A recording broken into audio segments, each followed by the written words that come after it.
Әуешкі белгісі сіздер үшін мына июль айы отбасылық ай болып табылады. Себебі шілде айы әр жылда жылына бір мәрте болады әр белгіде.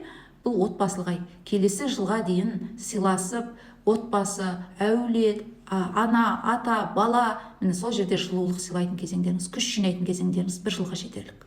Оның үстіне, дәл осы жерде мынау сіздердің қарсы беттеріңіз, тура сіздердің осьтеріңіз, шаян белгісі қазір транзитті түрде күн осы жерде тұр.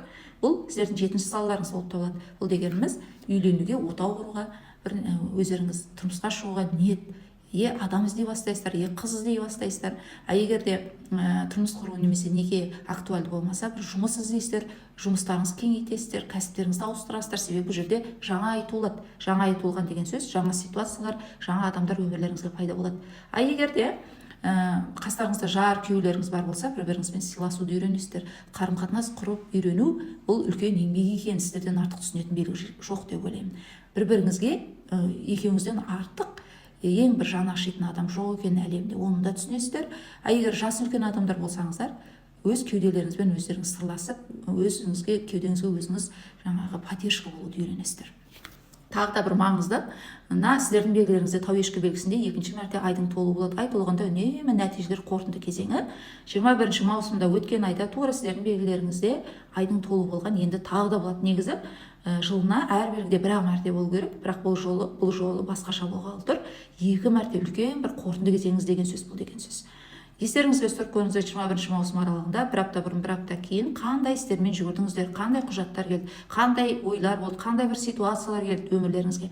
Егер бір сотқа жүгінсеңіздер, енді сол жерде жеңіп шығасыздар, жауаптар келеді, лам бар, бір инвестиция жасаған болсаңыздар, немесе бір арыздармен, немесе бір алименттермен жүгінсеңіздер, сол жерден жауаптар келеді. Егер бір қарыздарыңыздың жартысындасаңыздар, енді толық қаржыларыңызды аласыздар.